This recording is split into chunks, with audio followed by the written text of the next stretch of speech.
couple of weeks ago, a question came up about spirit here at church, and was in relation to how can we talk to people about spiritual things in a material world. So I think Psalm 77 might help us get some answers to that question. We've been listening and singing about spirit, soul and heart, those kind of things, and they're not easy to describe in themselves, but we are able to see things that happen as a result of how spirit, soul and heart work. When we go through this psalm, we should be able to see how the spirit in a person is connected to what the person is thinking about God. And as we go through the psalm, we should be able to see how that connection changes as the person's spiritual condition changes in relation to God. So if we can grasp some of this in Psalm 77, it should help us to move away from being troubled in spirit to having confidence in God. I think we can trace these changes that go in as the psalm progresses with 4 questions that are in the bulletin. Questions that seem to me to come up as the psalm progresses. Can God help?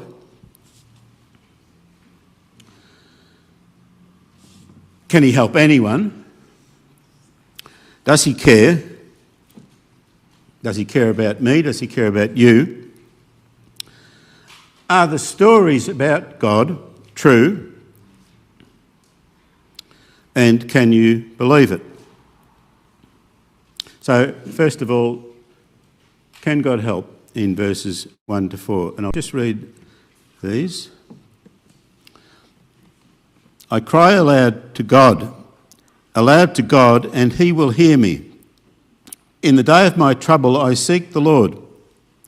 In the night my hand is stretched out without wearying. My soul refuses to be comforted.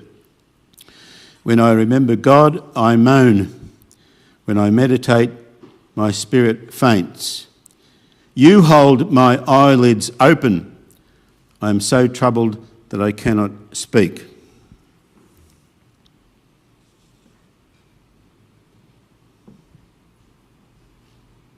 Thinking about his trouble is really painful for this person. Their spirit faints, goes down, they can't sleep. They can't talk about the problem. They have trouble thinking about their problem and thinking about how they feel. They're sad, even though they can't see what's happening in them. But even in this condition, the question that I think it's asking is a good one. Can God help? And I think just wondering about God is important, even if you can't talk about it. He says, I meditate.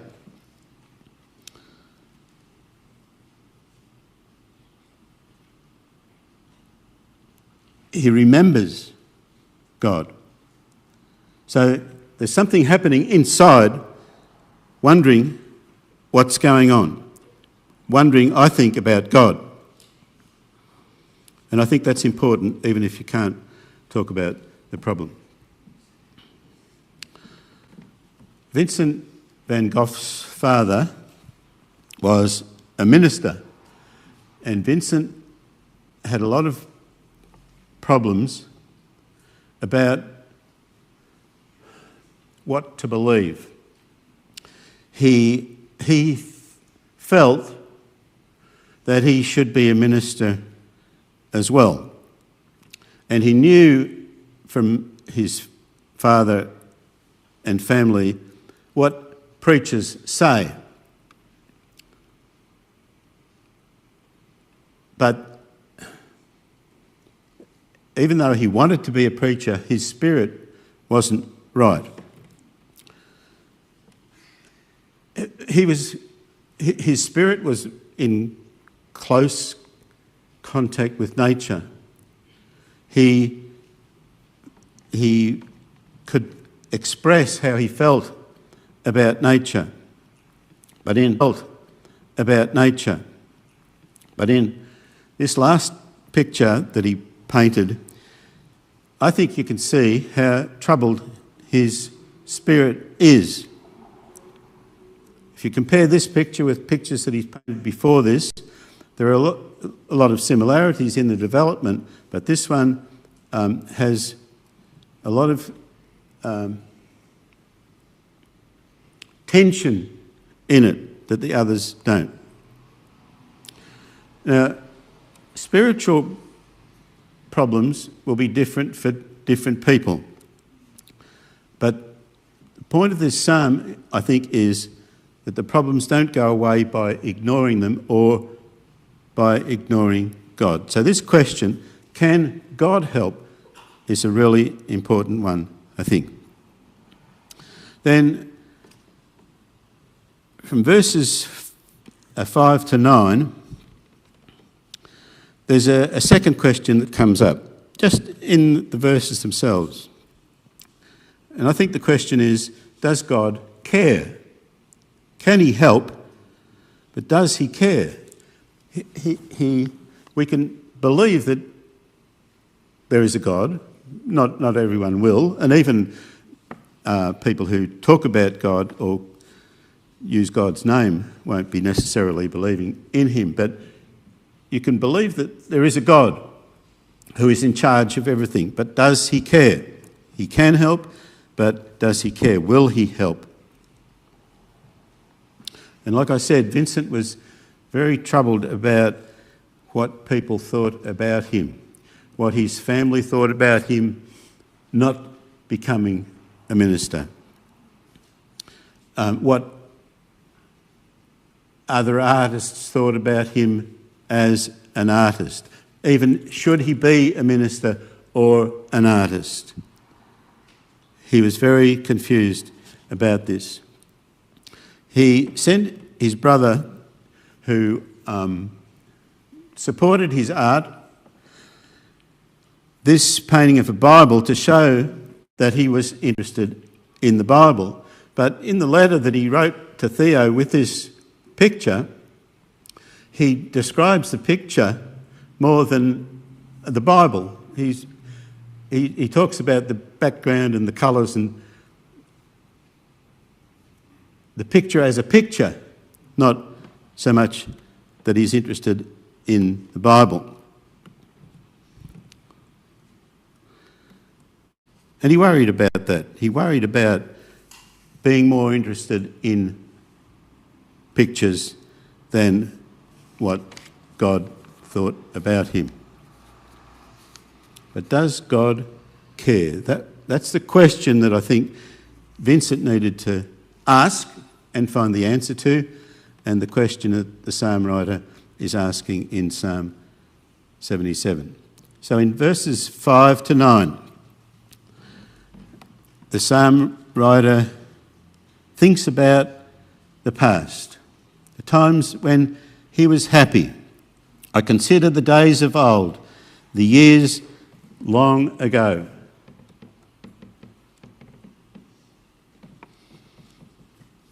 Let me remember my song in the night. Let me meditate in my heart. Then my spirit made a diligent search. And here are the questions. Does God care? Will the Lord spurn forever and never again be favourable?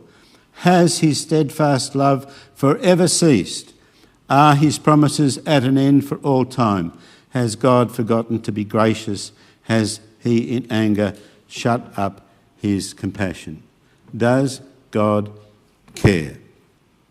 So what's changed? Is the writer sad because God really doesn't care anymore? And I think if we don't understand our feelings, this is one of the questions that we will be tempted to ask. How does God feel about me? If I feel bad, how does God feel about me? Is God making me feel bad like this?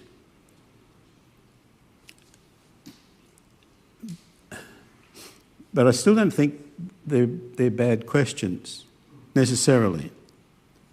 Even if they're hard to think about, I think we should think about these things and wonder about the answers. Can God help? Does he care?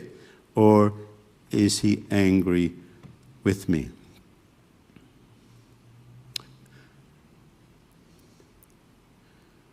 So really we're asking questions about ourselves, about our insides, when we're asking these questions about God. Me and God. Can God help? Does he care? Now, the person in the psalm goes further back. He went back to the days when he was happy, those days that have gone. Goes back further to remember the deeds of the Lord. Yes, I will remember your wonders of old. So he's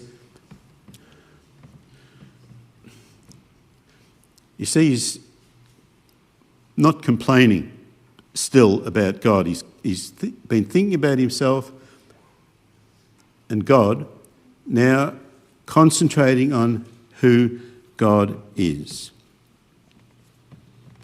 Before the happy times went away, to the times when God did wonders, things change. But does God change? Were the Bible stories that Vincent's parents told him true? Those stories about God rescuing Israel? Are the stories that the psalm writer knew true? And this is what he's asking himself. I will ponder all your work and meditate on your mighty deeds.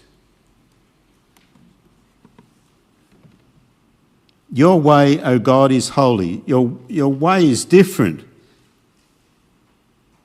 What God is great like our God? But do you just see the different way he's talking about God now? Things have changed inside the psalm writer, inside the person in the psalm, in relation to God.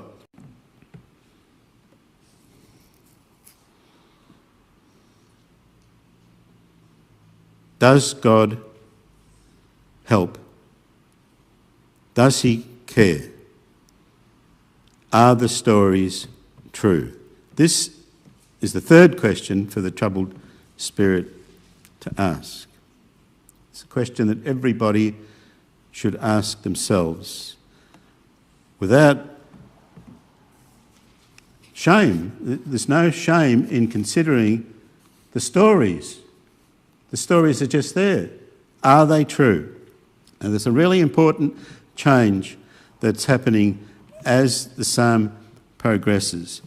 At the start, verses 1 to 4, the psalm writer, or the person in the psalm, is complaining about God.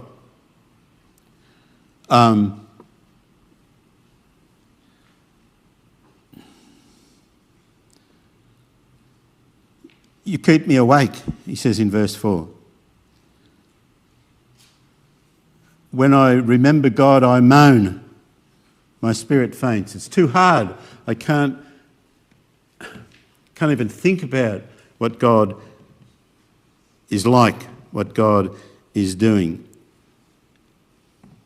And the words that he uses talking about God change as it goes on as well. At the start, he's talking about he.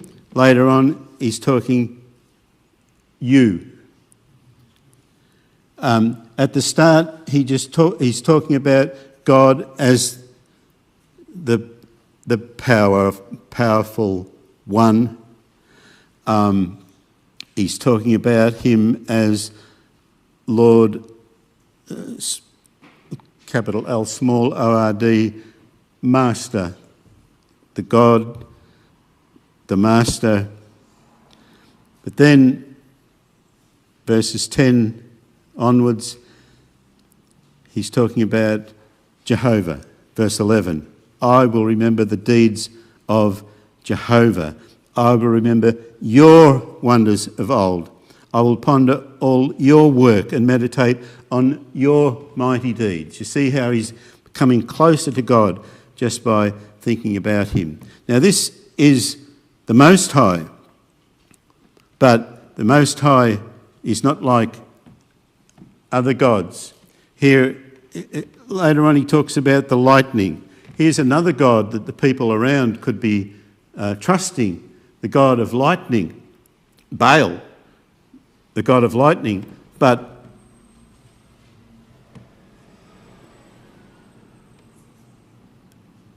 what can Baal, how does Baal prove his power? The prophets prove that he didn't have the power that Jehovah has. God's way, Jehovah's way, is different. No God is great like our God. You see how personal now this relationship has become. You are the God who works wonders. You have made known your might among the peoples. The Most High does sometimes let bad things happen, but does good things as well. Bad things happened to Jacob's and Joseph's children, but good things happened as well. You with your arm redeemed your people, the children of Jacob and Joseph. A bad king made them slaves and wouldn't let them go. And then the story goes on and tells about Moses hearing the voice in the burning bush. And the voice was saying, I am the God of your father Abraham, Isaac, and Jacob. And the story goes on and tells about the people leaving Egypt and escaping across the river on dry land.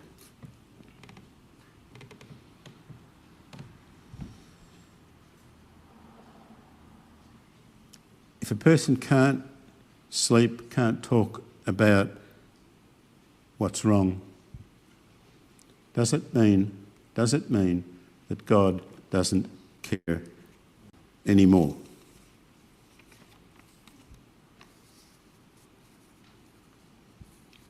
When a person's spirit is troubled, they will wonder about what's going on inside them, but they need to wonder about God too, because he can help. He has shown this in his wonders. He has shown that he does care. We should look at the things that Jesus did as well.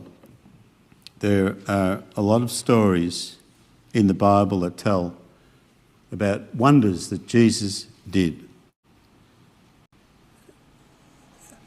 And our spirits need to meditate on these things.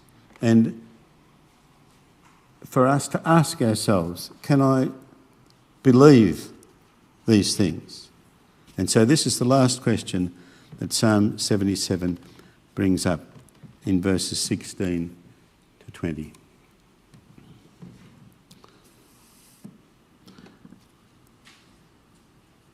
When the waters saw you, O God, when the waters saw you, they were afraid. Indeed, the deep trembled. The clouds poured out water, the skies gave forth thunder. Your arrows flashed on every side. The crash of your thunder was in the whirlwind.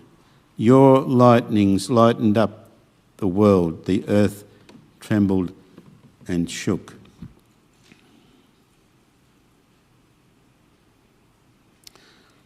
Can you imagine, can your spirit believe that the weather obeys God? That's an important question that everybody should ask. Can I believe that the weather obeys God? Because this is what the psalm writer is saying. This is what the psalm writer believes. When the clouds, the water in the sky, sees God,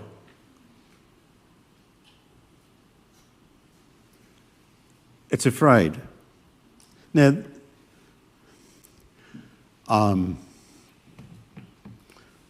I wouldn't say that the clouds have got spirits, but there's a need to think spiritually to understand this, how the water can see God and be afraid. You can't see it, but can you believe it? Our spirit needs to meditate on these sorts of things and say, can I believe this? Are the stories true? Can you imagine the weather obeying God? You can't see God because God is spirit, but can you believe the weather obeys God? Hebrews 11 calls it faith. Jesus said, God is spirit. You must bow down to him in spirit and in truth. Verse 15 says, God redeemed his people, and every spirit in trouble needs his rescue.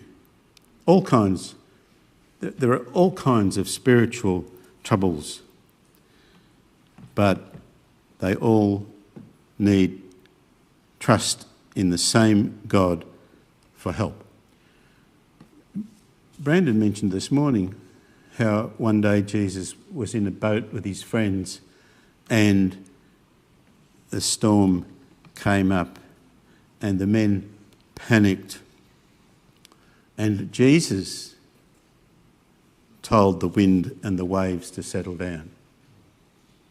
Is that true? Did Jesus tell the storm to settle down and the storm obeyed him?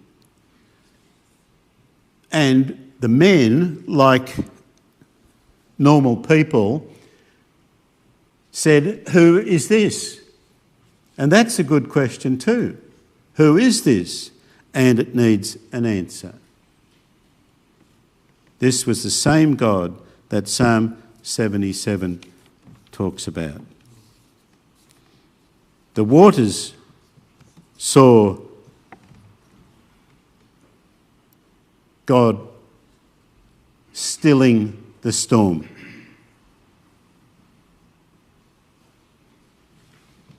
The Bible says Jesus is the same God now rescuing troubled spirits who trust him. We can't see God because he's spirit. But if we wonder about him in the right way, believing, we can get it, Hebrews 11 says. Here, the poet writing Psalm 77, talks about God's way through the sea, God's path through the great waters, but not leaving any footprints. He's talking about the people leaving Egypt, trusting Jehovah. Hebrews 11 says they crossed the Red Sea by faith, trusting Jehovah, following Moses and Aaron, like the psalm says. You, God, you led your people like a flock by the hand of Moses and Aaron. It was God who led them, God, the Spirit, who led them, who kept the water back that they could go through. Now, you could imagine them, I'm not sure what the ground was like, but you could imagine them leaving footprints. But God, of course, left no footprints, like the psalm says. Your footprints were unseen because he's Spirit, yet he's also the Most High. And Jesus hasn't left any footprints either. But the Father, Son and Holy Spirit all have left their mark in bringing peace to troubled spirits who trust, who wonder and trust in Jesus, the same way that Psalm 77 tells us to. Let's listen to what God is saying in this psalm.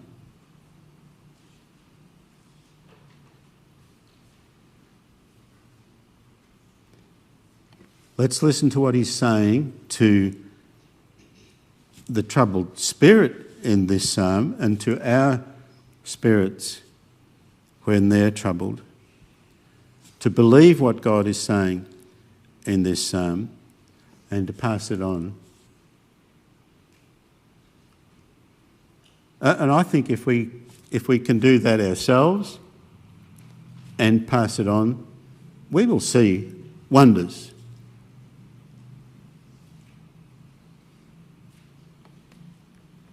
God doing spiritual wonders in the material world, in his world, doing wonders for spirits who trust him. I think this psalm is describing a wonderful process, a wonderful procedure for the troubled soul, a procedure that's operating invisibly, but with results that people will be able to see wonders about God and to encourage other people to see them as well.